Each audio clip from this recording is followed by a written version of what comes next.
El presidente de Morena, Mario Delgado, se pronunció en contra de los lineamientos propuestos y discutidos en el Consejo General del INE para regular y fiscalizar los procesos internos de selección de candidato presidencial de su partido y de la oposición. Refirió que estos no pueden ser retroactivos y que se contradicen las propuestas que discutirán los consejeros del instituto, comentó en conferencia de prensa. En cuanto al tope de 34 millones de pesos para gastos de campaña que podrán ejercer los aspirantes en los procesos internos que propone el INE, dijo que su proceso se quedará en 5 millones por aspirante. No obstante, dijo que los aspirantes de Morena y sus aliados podrán acceder a otros 2.5 millones aportados por simpatizantes. También dijo que los aspirantes a la candidatura presidencial del Frente Amplio por México que ocupan un cargo público deben renunciar, ya que podrían estar cometiendo un delito por el uso de recursos públicos, exigió Delgado.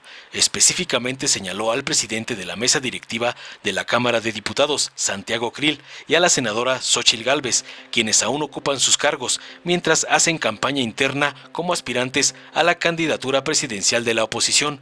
Finalmente, Mario Delgado señaló que entre los aspirantes de Morena y sus aliados no puede haber debates, porque así lo acordaron en la convocatoria que fue aprobada por el Consejo Nacional. Sin embargo, dijo que sí lo pueden hacer con los aspirantes del Frente Amplio por México, en respuesta al ex canciller Ebrard, quien, desesperado por su caída, ha retado a debatir a la puntera, la ex jefa de gobierno, Claudia Sheinbaum, y a Xóchitl Gálvez.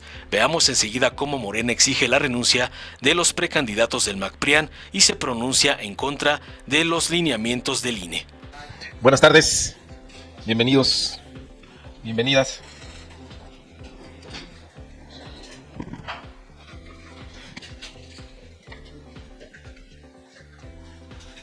¿Ya estamos listos? Y ahora como que no nos entraron. Listos. Bueno, pues bienvenidos, bienvenidas. Tal como nos comprometimos, hoy vamos a dar el informe de gastos realizados por nuestros compañeros que están compitiendo para ser los coordinadores o coordinadora de los comités de defensa de la Cuarta Transformación. Hemos seguido con esta dinámica de pedirles cuentas de sus gastos, de sus giras en los rubros que establecimos, y el partido les facilita los recursos, salvo el caso de Adán Augusto, que hasta el momento él ha financiado la totalidad de sus gastos y le hemos dado sus recibos de aportaciones. Pero seguimos con este compromiso de transparencia, de que no haya la posibilidad de que haya recursos de procedencia ilícita y que todos los gastos sean fiscalizados, a diferencia de la oposición, que tanto nos criticaron sobre el tema de los gastos y ellos pues no han dado ninguna información al respecto, no tienen reglas, no han dicho absolutamente nada. Cuando nosotros arrancamos este proceso interno, era una constante exigir transparencia en el origen y gasto de los recursos, y ellos no sabemos de dónde está saliendo el dinero. Pero bueno, vamos a empezar en estricto orden alfabético. Marcelo Ebrard Casaubon, este periodo ya incrementó. El último reporte que dimos fue al 2 de julio, del 19 al 2 de julio. Ahora comprende ya hasta el 23 de julio, un poco más de un mes de este ejercicio. En logística, él ha reportado un gasto de 949,662 pesos, en transporte 226,708, en hospedaje 11,941 pesos, en viáticos 14,185 pesos, para dar un total de 1,202,497. Nada más para recordar, la cifra que nos había reportado Marcelo Ebrard del 19 al 2 de julio eran de 385,509 pesos, es decir, pues evidentemente hay una acumulación de gasto en estos días. La siguiente, por favor, es Adán Augusto López Hernández. En logística, 846,593 pesos. En transporte, 256,359 pesos. En hospedaje, 39,154 pesos. En viáticos, 24,757. Para un total de 1,166,864 pesos. Aquí quiero aclarar que este monto de recursos, él mismo los ha aportado. Y lo que hace el partido es extenderle un recibo por la aportación.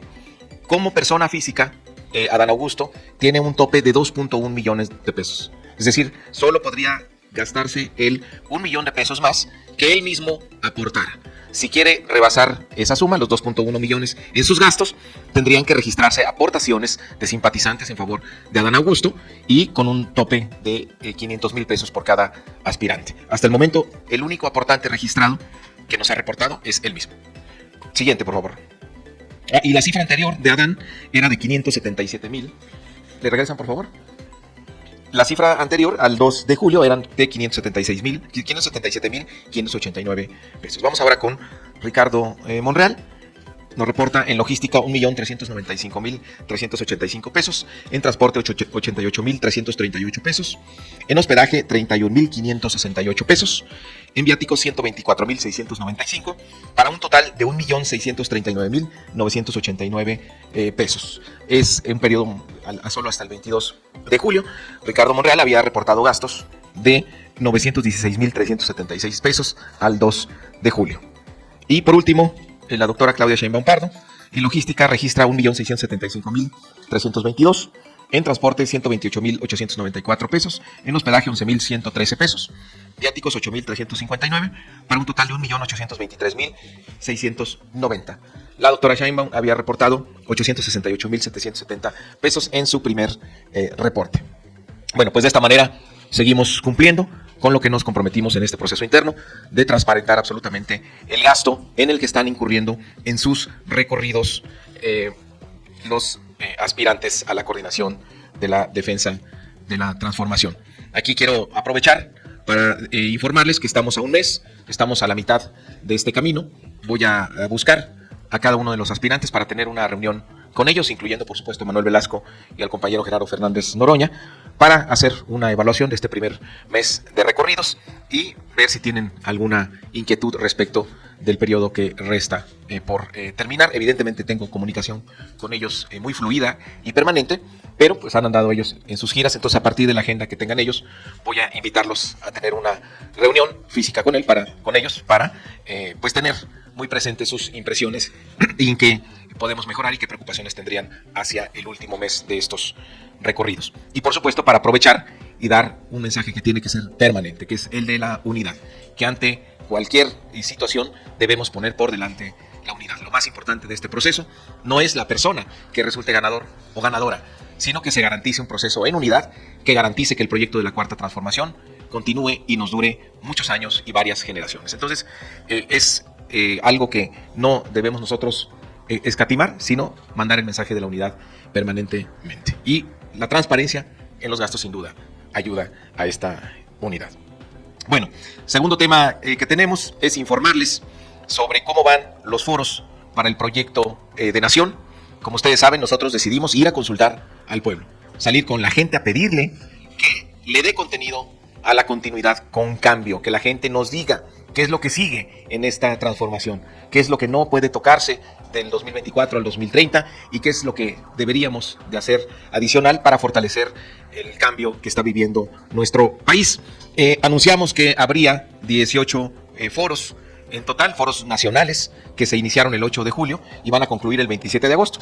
Llevamos la mitad de estos foros ya realizados, se han hecho 9 de los 18 y han participado 5,000 mexicanos y mexicanas en las distintas modalidades presenciales y por la vía digital. Se han abordado temas como la soberanía energética, la economía con justicia social, ciencia, tecnología y humanismo, bienestar social, trabajo, seguridad, paz y justicia, combate a la corrupción, el papel de México en el mundo y la reforma del Estado. Los distintos expertos que se han invitado en la materia, pues han hecho hasta el momento estos 9 foros que se transmiten por nuestras redes y la gente participa directamente. Pero además de los foros nacionales, tenemos las asambleas que se realizan directamente en las cabeceras distritales. La primera consulta, que serán 4, se realizó el 16 de julio pasado y participaron casi 60,000 mexicanos y mexicanas. Directamente, ¿cómo es? En las plazas públicas de las cabeceras distritales se pone una carpa, se pone una lona, hay un responsable donde informa a la gente de los avances que se tienen en los foros nacionales, la gente opina, la gente participa, la gente debate y al final incluso tiene la posibilidad por escrito de votar sobre algunos temas y poner su opinión respecto de los que se está ahí hablando. De esta manera tendremos directamente la opinión de la gente. Cada 2 domingos se va a hacer esta consulta. Este domingo 30 de julio quiero invitar a toda la gente que nos está escuchando a que participe en la página del Instituto Nacional de Formación Política y en la página de Morena están las direcciones de donde se van a celebrar estas consultas para que nos acompañen y participen directamente y decidan el destino de este país en los siguientes 6 años. Vamos a ampliar ahora los puntos de reunión. No van a ser 300, el 16 de julio fueron 300 distritos electorales, 300 asambleas, falló una nada más en un lugar del país por complicaciones y se programaron 10 en el extranjero, se realizaron 9. Para este domingo tenemos la ampliación a 344 puntos para hacer esta consulta y tendremos 7 en el extranjero. Entonces seguimos con este esfuerzo de preguntarle a la gente sobre el proyecto de nuestro movimiento para el 2024-2030. La oposición pues sigue haciendo su proyecto en la cúpula con la élite. Ya sabemos que el Mr. Fobaproa, el señor José Ángel Gurría, es el encargado de organizar este plan. Pues ya hemos hablado sobre cuáles son sus preferencias. Por ejemplo, quiere regresar al control en el tipo de cambio y quiere pues que haya más organismos autónomos y que los expertos cada vez tomen un papel más activo en la vida pública y que pues el pueblo se vaya arrinconando. Entonces nosotros, en lugar de ir con los grupos de expertos, vamos con la gente porque confiamos en la gente. Y esa confianza pues se ve reflejada en la calificación que tiene nuestro partido y nuestro presidente de la República. Salió esta encuesta de Covarrubias y Asociados, casi 80% de aprobación tiene el presidente. Esto evidentemente tiene un impacto directo en las preferencias que tiene Morena, que estamos pues cada vez más fuerte, no es por presumir, pero casi 50% de preferencia tenemos en esta encuesta. Si nos están escuchando, pues no nos están escuchando. No, miren, no, es la anterior.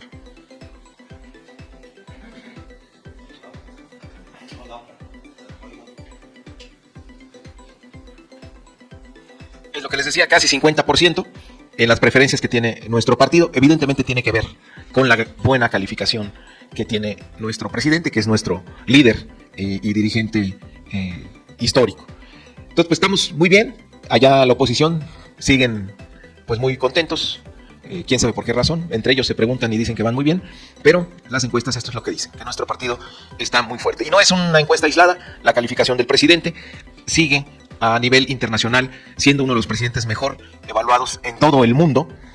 Tenemos esta encuesta de Global Leader Approval que acaba de salir esta semana y vean cómo el presidente Andrés Manuel pues está en tercer lugar en todo el mundo, empatado en segundo lugar con el presidente de Suiza. Es consistente esta calificación que dan a nivel internacional, este 62%, con la calificación que veíamos anteriormente. Es decir, hay una calificación positiva pues muy, muy favorable.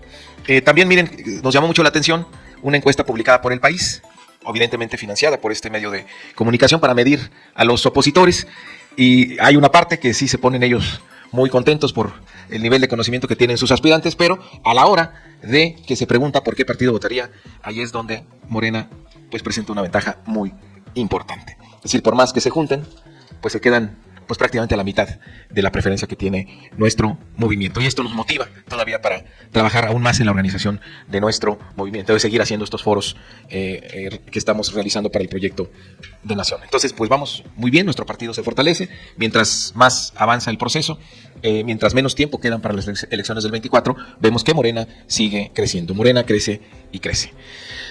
Bueno, y por último, quiero comentarles que el día de hoy vence el plazo que le dio el Tribunal Electoral al INE, la Sala Superior, al INE para que emita lineamientos generales para regular y fiscalizar los procesos políticos que tiene tanto Morena como los del frente opositor.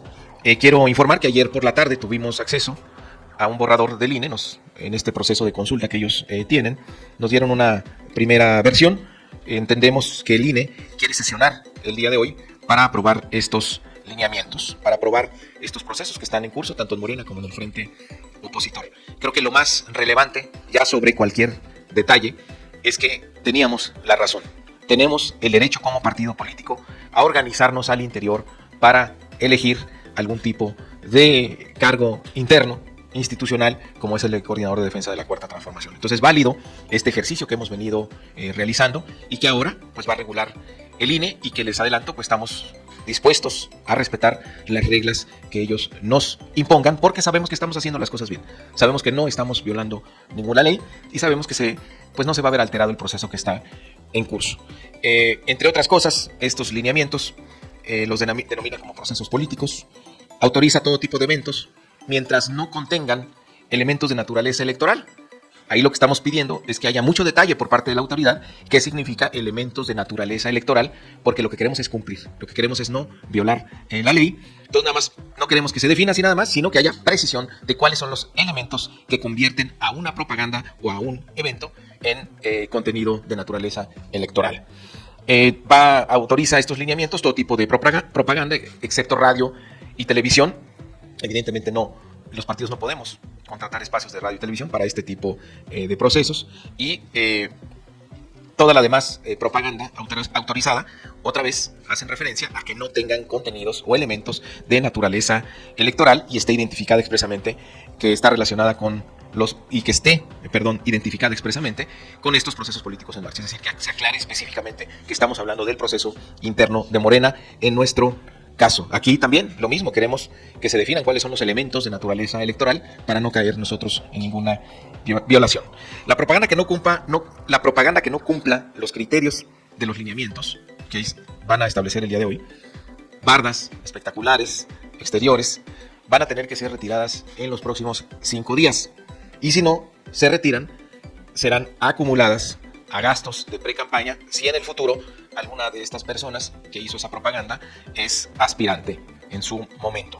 Entonces, la propaganda que no cumpla los criterios de los lineamientos, que ya hablamos cuáles son, que no contengan elementos de naturaleza electoral, aquella propaganda que contenga elementos de naturaleza electoral va a tener que ser retirada. Nosotros estamos de acuerdo con el INE en que no haya propaganda que viole la ley y que se obligue a retirarlas. Hay propaganda que contiene elementos de naturaleza electoral y que pues están ya dentro de otro ámbito.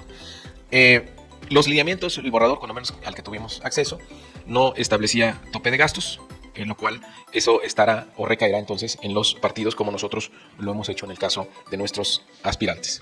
El tema del financiamiento, elegimos el camino correcto, lo hicimos bien. Que va a proponer que sea financiamiento del gasto ordinario y puede haber aportaciones de aspirantes. Es decir, nosotros estamos destinando estos 5 millones para cada aspirante del gasto ordinario.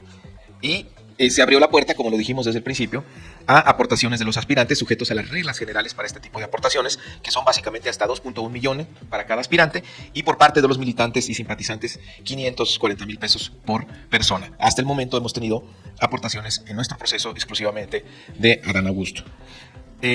Algo en lo que no estamos de acuerdo y que nos parece una contradicción es que, por un lado, no piden que las personas que participen en estos procesos renuncien a sus cargos. ¿Por qué es una contradicción? Porque durante mucho tiempo estuvieron persiguiendo a Morena, pidiendo que un funcionario público no podía participar en ningún tipo de evento de naturaleza política. Hay argumentos del tribunal y del propio Consejo General del INE que dicen que los servidores públicos no pueden quitarse esa investidura ni siquiera los domingos en la tarde. Entonces tenemos una gran cantidad de sanciones a nuestros aspirantes, a los 6, dictadas por el tribunal, argumentando esta tesis de que los servidores no pueden hacer actos políticos. Y ahora, curiosamente, en este proceso no hacen obligatorio que haya renuncias de los cargos públicos. Sabemos que hay un participante en el caso del Frente Opositor, que es el presidente de la Cámara. El presidente de la Cámara es responsable de la comunicación social de la Cámara. Entonces se corre el riesgo de que utilice el aparato de la Cámara de Diputados, específicamente de comunicación social, para hacerse propaganda, lo cual constituiría un delito. Lo mismo en el caso de algunos senadores o senadoras, que al no renunciar al cargo, primero, contradice las tesis que establecieron las autoridades electorales anteriormente, pero segundo, se corre el riesgo de que haya un desvío de recursos, porque ellos están siendo pagados por el erario público en su carácter de servidor público, pero no renuncian a ellos y están haciendo este proselitismo. Entonces ahí nosotros no coincidimos, incluso se cae en la contradicción de que nos prohíben que los servidores públicos hagan manifestaciones sobre los aspirantes. A ver, pues que alguien me explique, porque los senadores pues tienen su carácter de servidor público, reciben recursos del erario. Entonces, si prohíben que los servidores públicos no puedan hacer manifestaciones, entonces ellos no podrían hacer ningún tipo de manifestación. Si no puede haber distinción entre un servidor público que está participando en el proceso y un servidor público que no participa en el mismo, si no lo obligan a renunciar. Entonces hay una gran contradicción en ello. Sabemos que esta limitante, además, pues va dirigida al presidente de la República, para que el presidente no se manifieste sobre esto. Pero el presidente no cae en ninguna contradicción cuando está él hablando sobre un servidor público. No puede haber una limitante de que el presidente opine sobre el desempeño de un servidor público, porque entonces ahí sí estaríamos claramente en un acto de censura. Porque todo el mundo puede criticar al presidente que es un servidor público y el presidente no puede criticar a otro servidor público. Porque los aspirantes del frente opositor no han renunciado. Entonces, ojalá no cometan esta gran contradicción los consejeros del INE. Si no es compatible que al mismo tiempo no exijan la renuncia y exijan que los servidores públicos hagan manifestaciones sobre este proceso. ¿O son o no son? Porque si prohíben que los servidores públicos hagan manifestaciones sobre este proceso, entonces le taparían la boca a los aspirantes servidores públicos que están participando en el proceso del frente opositor. En nuestro caso, no quisimos caer en contradicciones y renunciaron todos a sus cargos públicos o puestos de elección. Entonces aquí advertimos que hay una gran contradicción en la propuesta que está haciendo el INE. Entonces pues vamos a esperar a la sesión del día de hoy, ahí vamos a manifestar nuestro punto de vista. También pues hacemos un llamado a estos 3 puntos, a que debe haber libertad de expresión de militantes y simpatizantes, incluidos los servidores públicos, de quienes participen como aspirantes tengan que renunciar a sus cargos para no caer en esa contradicción, y también advertimos que no puede haber retroactividad en estos lineamientos. Estos rigen a partir del momento en que se aprueben por parte de la autoridad electoral y no pueden tener ningún carácter retroactivo. Pero en general, me parece que lo valioso es que se va a regular este proceso y que pues finalmente teníamos la razón, podíamos tener este tipo de actividad interna sin que cayéramos en alguna violación a la ley. Es lo que queríamos informar y estamos a sus órdenes. Buenas tardes, nuestra primera pregunta, Aura García de IMER.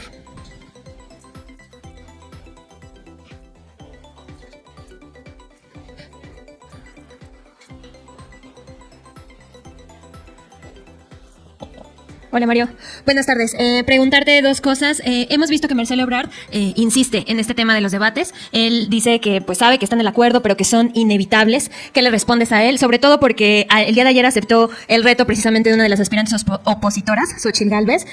Aseguró que él está puesto para debatir con ella en cualquier momento. Y preguntarte también sobre este tema en específico. ¿Están prohibidos los debates con otros aspirantes de otros procesos políticos en los partidos de oposición? Y por el otro lado, hablabas de los lineamientos. Sabemos que también incluyen que se deben de evitar las propuestas de campaña. Esto ya lo había asegurado la Comisión de Quejas y Denuncias y también el Tribunal Electoral lo comentó cuando estaba hablando de los parámetros.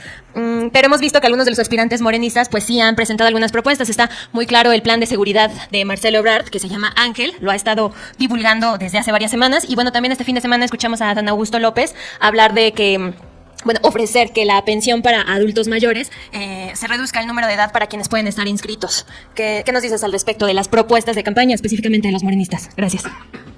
Bueno, en el caso de los debates está muy claro el acuerdo del Consejo Nacional.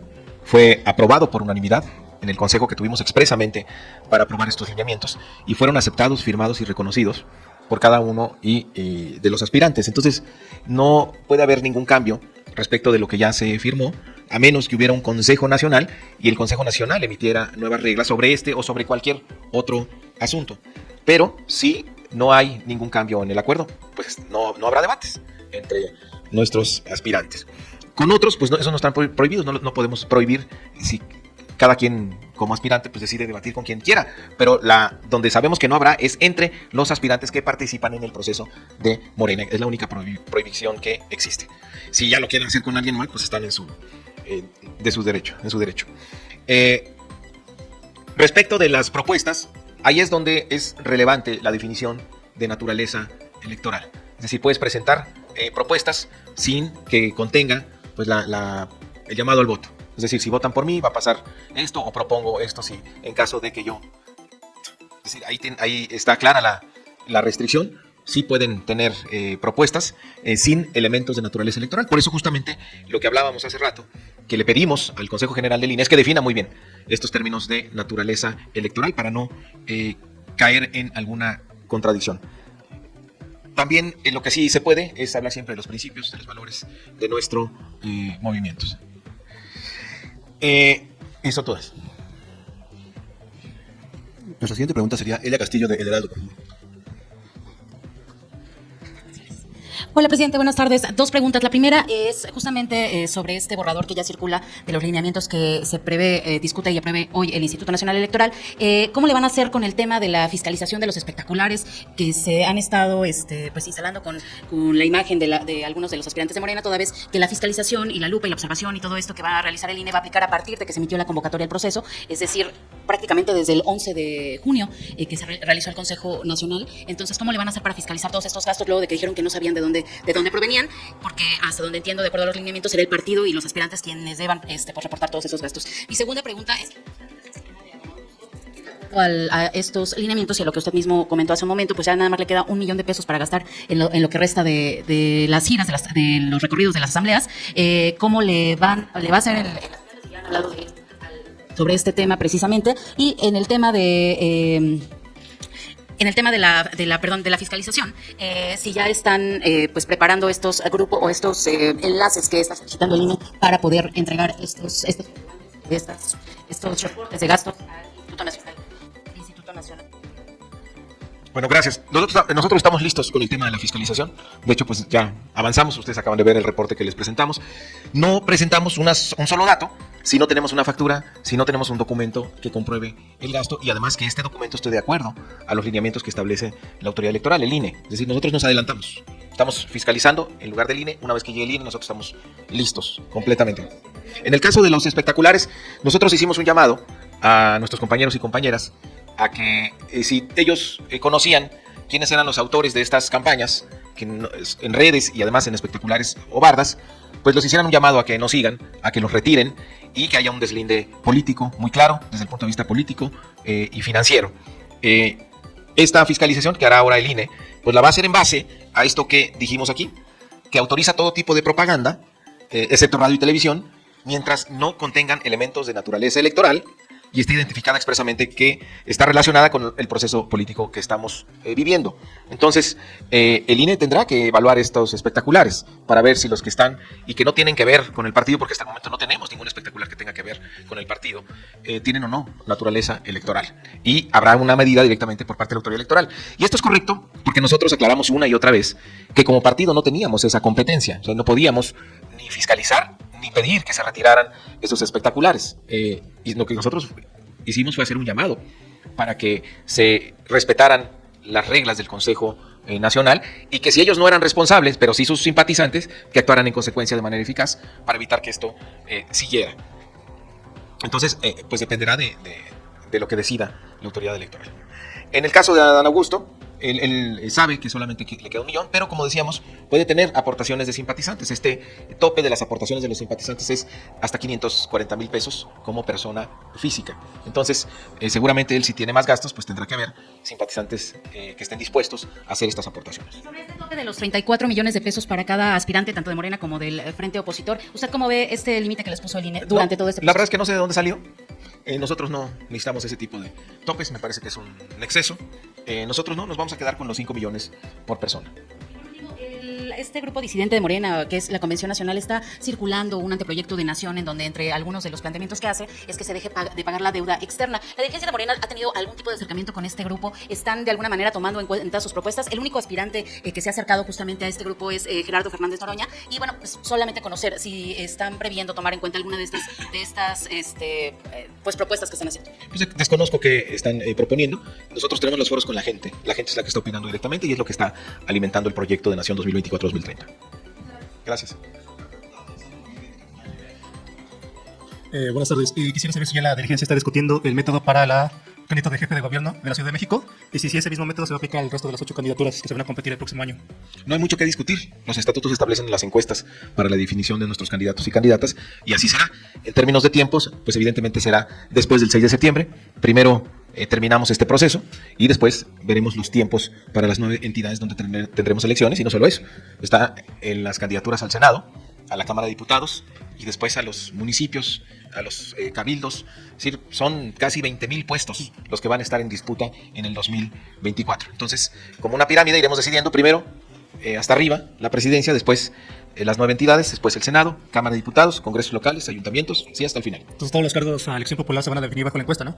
Básicamente todos se eligen bajo encuesta, en algunos casos ahí se logran consensos, pero son las únicas 2 vías que establecen nuestros estatutos para definir candidaturas. Ok, gracias. Hola Mario, quisiera pedirte una opinión sobre esta, pues parece que es una campaña que ha iniciado la oposición de que está en riesgo la seguridad de Xóchitl Gálvez y que podría haber un ataque en su contra. En fin, ¿tú qué opinas de ese asunto? Es claramente una estrategia de la ultraderecha, es lo mismo que han utilizado en otros países, se nota que ya tienen sus asesores radicales de ultraderecha y lo que quieren pues es enrarecer el ambiente político. Critican al presidente por sus mañaneras. Dicen que polariza al país. Quienes polarizan son ellos. Lo que hace el presidente es despertar la conciencia de la gente. Politizar, no polarizar.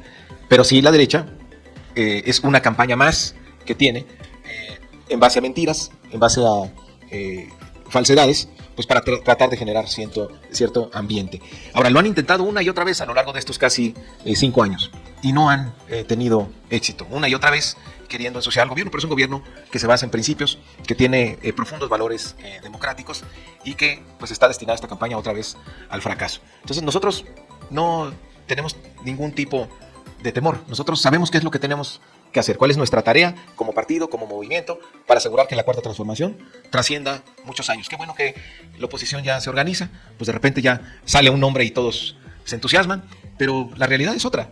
La realidad es que este país está cambiando, la realidad es que la mayoría de las y los mexicanos quieren que esta transformación continúe, y si la mayoría de los mexicanos quiere que continúe, quiere decir que tienen un pensamiento ya diferente, que son ciudadanos y ciudadanas que están politizados, que están informados, que son participativos, que son comprometidos con su país. Entonces este tipo de campañas pues no permean en esos sectores que son mayoritarios en la población. Y ellos pues seguirán con sus estrategias, veremos seguramente otras, incitando al odio, que vienen desde lo más profundo de su clasismo, de su racismo, y pues es un México que ya cambió, es un México que despertó con esta revolución pacífica y democrática que vivimos en julio del 2018 y que no ha parado. Por eso, pues no tienen éxito los opositores. En el caso de los espectaculares, si llegara el momento y lo ordenara el INE, ¿ustedes se encargarían de retirarlo? No, nosotros no tenemos un solo espectacular. Como Morena no tenemos en estos momentos ningún espectacular. Tendremos cocholatas, o sea, tendremos eventualmente campañas institucionales del partido, pero que no tienen que ver con el proceso interno. pero si no ha habido un eco en cuanto a que se retiren esos espectaculares, ahorita cambia con los nuevos lineamientos que aparentemente daría el INE. Sí. Si no lo hubiera, ¿ya no sería necesario retirarlos? ¿De acuerdo con este Es que, proyecto? mira, en el caso de que el INE, por ejemplo, detectara espectaculares con elementos o contenido de naturaleza electoral, entonces el INE pediría al responsable o a la figura que aparece en esa publicidad y a la empresa dueña del espectacular que lo retire. Entonces no hay intervención del partido. Nosotros, si es ese caso, pues vamos a apurar a que se retire, porque si no, la sanción es cargarlo al tope de pre-campaña si la persona que está siendo beneficiada de esa publicidad eventualmente se convierte en precandidato, que es también un supuesto que está por verse. Y la última de mi parte es, hablas de que se puede dar los simpatizantes pueden darle hasta 540,000. Estás hablando por persona que pueden darle. ¿Y hasta cuántos pueden darle donativos cuánta gente le pueden dar donativos a Adán, por ejemplo? ¿O a otros aspirantes? Tenemos un tope como partido de las aportaciones que pueden venir de militantes y simpatizantes, que es una cifra aproximada de 200 millones de pesos. Pero evidentemente aquí el tope que tenemos en este caso pues es de 5 millones de pesos. Otros 2.5 por vía de simpatizantes, así es. O militantes. Muchísimas gracias, buenas tardes. Dale en me gusta, suscríbete, activa la campanita y compártelo para que más gente lo vea.